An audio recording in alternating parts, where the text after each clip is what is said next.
Hi everyone, ಇವತ್ತು ನಾನು egg fried rice ಮಾಡ್ತಾ ಇದ್ದೀನಿ. ವೆಜಿಟೇಬಲ್ಸ್ನೆಲ್ಲ ಚಾಪ್ ಮಾಡಿ ಇಟ್ಟಿದ್ದೀನಿ. ತುಂಬ ಕಡಿಮೆ ಎಣ್ಣೆ ಹಾಕೊಳ್ಳಿ. 4 ಎಗ್ಸ್ ಹಾಕೊಂಡಿದ್ದೀನಿ ನಾನಿಲ್ಲಿ. ಎಣ್ಣೆ ಜೊತೆಗೇನೆ ಎಗ್ಸ್ ಹಾಕೊಂಡು ಫ್ರೈ ಮಾಡ್ತಾ ಹೋಗಿ. ಅದು ಎಣ್ಣೆ ಬಿಟ್ಕೊಳ್ಳೋ ಅಷ್ಟು ಫ್ರೈ ಮಾಡಿ. ಅದಿನ್ನೇನು ಎಣ್ಣೆ ಬಿಡ್ತಾ ಇದೆ ಅನ್ನೋವಾಗ ಎಣ್ಣೆ ಬಿಟ್ಟಿದ್ದೆ. ಇವಾಗ ಈರುಳ್ಳಿ ಹಾಕ್ಕೊಳ್ಳಿ. ಈರುಳ್ಳಿ ಹಾಕ್ಕೊಂಡು ಫ್ರೈ ಮಾಡ್ತಾ ಹೋಗಿ. 1-2 ಮಿನಿಟ್ಸ್ ಫ್ರೈ ಮಾಡಿ. ನೆಕ್ಸ್ಟು ಹಸಿಮೆಣಸಿನ್ಕಾಯಿ ಹಾಕ್ಕೊಳ್ಳಿ.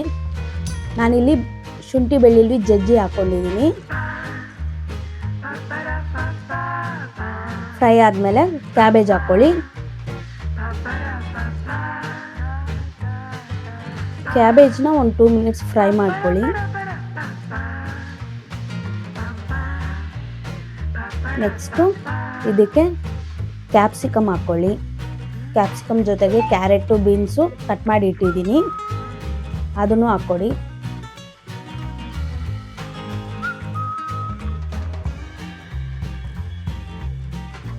ಒಂದು 10 ಮಿನಿಟ್ಸು ಫ್ರೈ ಮಾಡ್ತಾಯಿರಿ. ನೆಕ್ಸ್ಟು ಇದಕ್ಕೆ ಸಾಲ್ಟ್ ಹಾಕ್ಕೊಳ್ಳಿ.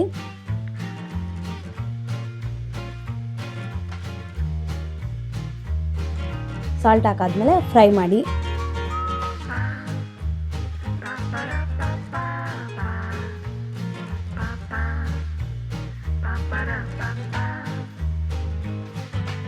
ಈಗ ಇದಕ್ಕೆ ನಾನು ಪೆಪ್ಪರ್ ಹಾಕ್ತಾ ಇದ್ದೀನಿ.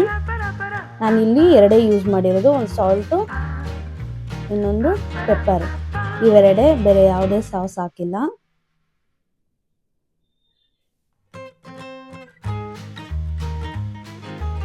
ಫ್ರೈ ಆದಮೇಲೆ ಒಂದು 2 ಮಿನಿಟ್ಸ್ ಬಿಟ್ಟು ರೈಸ್ ಆ್ಯಡ್ ಮಾಡ್ತಾ ಹೋಗಿ. ನಾನಿಲ್ಲಿ ರೈಸ್ನ ಆರಿಸಿ ಇಟ್ಟಿದ್ದೀನಿ.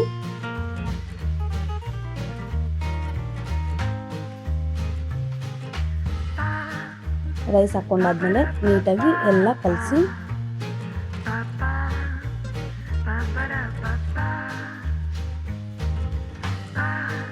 ಎಲ್ಲ ನೀಟಾಗಿ ತಿರುಗಿಸ್ಕೊಂಡು ಕೊತ್ತಂಬರಿ ಹಾಕ್ಕೊಳ್ಳಿ.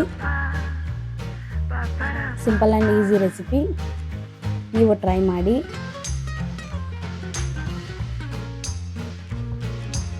ಯಾರ್ಯಾರು ನೋಡಿದ್ದೀರೋ ವಿಡಿಯೋಸ್ ಎಲ್ಲ, ಥ್ಯಾಂಕ್ ಯು ಸೋ ಮಚ್.